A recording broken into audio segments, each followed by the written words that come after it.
semuanya, selamat datang di podcast aku. Perkenalkan, aku Pilpres Seringerpati Padang dari kelas 06 SIDN 001. Di sini kita bakal ngobrolin soal sastra lisan sebagai warisan budaya yang sering kita dengar seperti cerita rakyat, dongeng, pantun, dan mitos. Tapi apa sih sebenarnya sastra lisan itu dan kenapa penting banget untuk kita pahami dan lestarikan? Nah, kebetulan di sini aku nggak sendirian. Aku ditemani oleh Kak Aji yang punya pengalaman menulis dan berkarya di dunia literasi. Di sini kita bakal ngobrol soal pandangan Kak Aji terhadap budaya, tradisi, dan pentingnya menjaga warisan sastra lokal. Oke, langsung aja. Halo Kak Aji. Halo. Apa kabar? Alhamdulillah baik. Alhamdulillah. Makasih ya Kak udah mau gabung di podcast aku ini. Nah kan di sini kita lagi ngebahas soal sastra lisan nih ya. Iya. Nah sebelum ngebahas itu bisa ceritain dikit nggak tentang karya tulis yang Kak Aji buat? Oke. Jadi karya tulis yang kakak buat tuh tentang kakak nih. Bahasanya kakak banget gue ya. Iya. Buku karya sastra yang kakak tulis tuh Dibanding Aja Besti. Jadi novel, disebutnya novel atau enggak ya? Bingung sih sebenarnya. Dia tuh kayak kumpulan cerita. Disebutnya novel atau enggak ya? Kumpulan cerita. Kumpulan cerita tuh bisa disebut novel iya. juga sih. Jadi Dibanding Aja Besti ini bercerita tentang bagaimana kita sebagai manusia tuh nggak perlu mikirin yang hal-hal penting gitu. Oh iya. Ada kalanya kita juga mikirin hal-hal yang sederhana tentang di dunia ini ada yang nggak suka ikan, di dunia ada yang nggak suka pare, di dunia ini ada perbedaan antara sapu Jawa sama sapu Sumatera. Oh Kan iya. beda kan? Iya beda. Kan? Nah perbedaan itu yang ditulis di sini. Terus juga tentang cerita bagaimana menjadi seorang anak yang baik segala macam ada di sini juga. Jadi buku ini menceritakan tentang jangan terlalu fokus tentang mikirin yang masa depan yang masih panjang. Kita pikirinnya sekarang dulu aja nih. Benar. Ini yang lebih penting, bukan yang nanti, tapi yang ini dulu. Iya. Kan kesuksesan itu kata orang ya, dimulai dari hal kecil, nanti hal besarnya bakal di sana kan gitu. Oh, terus itu apa sih pengalaman atau nilai budaya yang menginspirasi Kak Aji banget nih buat menulis? Budaya ya? Iya. Sebenarnya di sini tuh lumayan ada beberapa budaya. Misal satu hal nih yang kayaknya nggak semua. Kalau kucing udah tahu lah ya. Kalau kita nabrak kucing udah tahu. Jadi di daerahku itu, jadi tanda kutip aku nih lahir, kakak nih lahir nggak sama dengan orang lain. Lahir tuh kaki duluan. Normalnya kan kepala duluan. Iya. Normalnya kan kepala duluan, tapi kaki duluan. Di daerah saya tuh, di daerah kakak tuh, jadi kalau lahir kaki duluan itu dipercaya bisa menyembuhkan orang yang tersendat tulang ikan. Oh. Jadi dengan cara ini prakteknya tuh waktu itu. Jadi kalau misalkan ada orang yang lagi keselak tulang ikan, dia datang ke rumah, nanti bilang ke ibu gitu, ke mamaku gitu, bilang terus dia lagi kesedot tulang ikan, ada nggak si Haji? Ada. Habis itu kakak disuruh bersihin kaki, habis itu jempol kaki kakak diusapin ke tenggorokannya. Agak sedikit aneh kan? Iya sih, tapi itu sembuh. Oh sembuh? Jadi sembuh. Langsung sembuh? Langsung. Percaya nggak percaya, tapi itu yang terjadi. Oh iya ya. Ya waktu itu emak dapat uang 10.000, dikasih cuma 2.000 Haji. Oh 8.000-nya? 8.000-nya dikorupsi. Biasa, dikorupsi. Nggak apa-apa, biarin aja. Nggak apa-apa. Itulah yang pernah terjadi gitu di sana. Oh, berarti itu yang menginspirasi banget ya. Terus ini menurut Kak Aji, sastra lisan itu apa sih?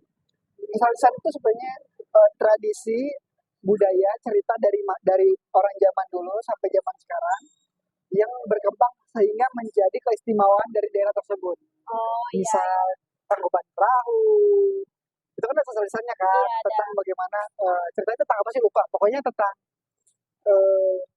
Tangkuban Perahu tuh yang anak itu bukan sih yang anak pengen nikahin ibunya, itu bukan? Iya itu yang kan harus ngebangun candi nggak sih? Itu mah beda ya? Beda. Iya bukan sih? Iya kayaknya bukan ya? Terus dia nendang perahu, nendang apa sih itu? Itu yang jadi Tangkuban Perahu. Iya, lupa lah pokoknya itu ada lah pokoknya ya. Sama Malin Kundang juga kan ada. Itu kan jadi ciri khas daerah Sumatera kan gitu. Iya. Jadi itulah mungkin. Oh. Terus waktu kecil Kak Aji pernah nggak sih diceritain dongeng atau cerita rakyat gitu dari kakek atau orang tua Kak Aji? Oh dari kakek dari nenek. Dari nenek ya? Iya. Jadi nenek tuh pernah cerita bahwa di daerah Aji itu ada sebuah makam keramat yang tahun 90-an itu akan digusur oleh satu perusahaan. Dan ketika ingin digusur pada suatu malam itu, tiba-tiba ada satu kuburan di situ. Kuburannya kuburan makam Ambia. Nanti kalau di searching boleh searching makam Ambia. Iya. Nanti ketika mau digusur itu ada tanah yang menggumpal ke atas, lalu di atasnya ada api. Itu beneran terjadi? Nggak tahu ya, Cuman pastinya nggak tahu, gitu tapi ya. mitosnya banyak sekali kayak gitu. Kemudian pada tahun segituan, karena berita ini ramai, Iya. banyak orang yang akhirnya jadi berdatangan untuk ziarah, sehingga akhirnya makam-makam yang di dekat-dekat situ nggak digusur. Nggak jadi digusur Nggak jadi ya? digusur. Itulah yang sampai sekarang bahkan menjadi nilai jual dari daerah Aji sendiri. Iya. Dan ada beberapa tempat kayak ada sumur di sana, terus ada airnya tuh dianggap suci, lumayan kuat dalam agama. Terus di sini menurut Kak Aji, sastra lisan itu masih penting nggak sih di era digital yang sekarang ini? Masih penting harusnya, Masih penting ya? karena sastra, karena kenapa ya? Masih penting karena karya sastra sekarang pun sebenarnya masih menggunakan sastra lisan. Iya. Misal cerita-cerita zaman sekarang itu masih menggunakan cerita, misalkan contoh di buku Aji menceritakan tentang sastra lisan. Kalau kucing, kita nabrak kucingnya tuh harus dikubur pakai ini, itu kan sastra lisan kan? Iya. Cuman versinya dirubah Jadi tulisan ya? jadi tulisan, ditambahkan bumbu-bumbu agar lebih menarik. Karena sastra lisan biasanya ada penambahan dari ceritanya. Iya, ada. Dan setiap orang bercerita punya versinya masing-masing. Iya, benar. Tapi punya patokan ceritanya gini. Iya. Ya, penting. Penting banget ya. Masih penting. Terus itu apa sih hubungan antara tradisi lisan dan dunia kepenulisan sekarang ini? Iya. Hubungannya apa gitu ya? Hubungannya sebenarnya mirip-mirip jawabannya kayak tadi. Sastra lisan tuh sangat berpengaruh pada seseorang yang pengen mengenalkan budayanya terhadap dunia gitu lewat tulisan. Oh iya, lewat tulisan ya. Lewat tulisan. Kenapa? Karena tanpa kita sadari ya, mungkin kalau kita cuma cerita kayak gini aja, misalkan aja cerita ke Kasri gitu, Iya. ya udah sastra lisannya cuma berhenti di situ. Iya, tapi kalau situ, tulisan kan iya. bisa lebih meluas kan. Meluas.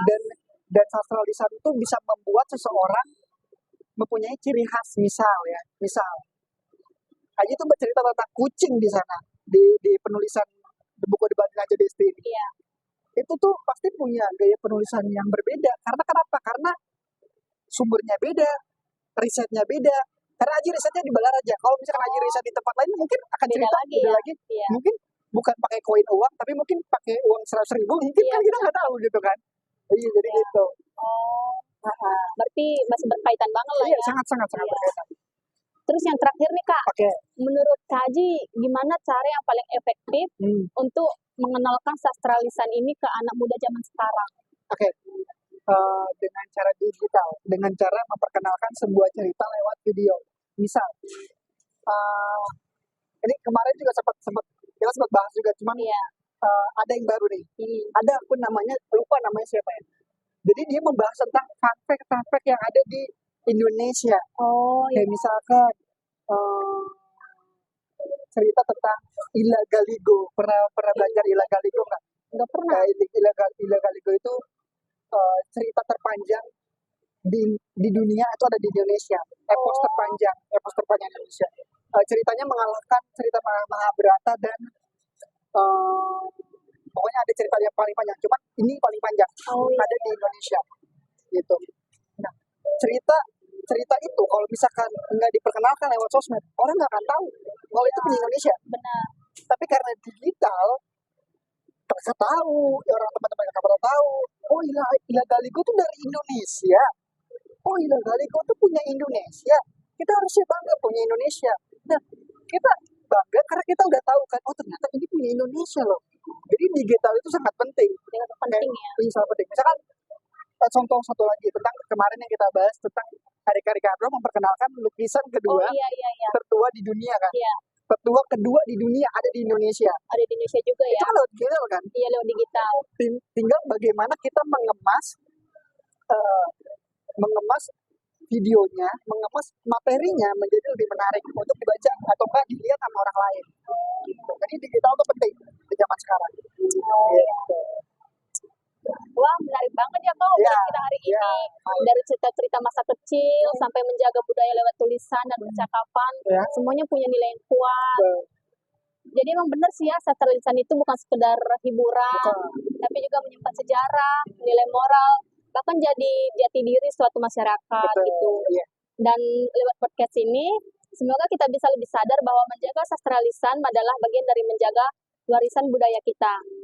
Dan terima kasih juga buat Kak Haji udah mau sharing. Dan semoga di lain hari juga kita masih bisa ketemu lagi. Sampai jumpa di lain waktu, dan jangan lupa, cerita lama bukan berarti usang. Jadi itu bikin kita paham siapa kita hari ini. Makasih ya Kak. Dadah.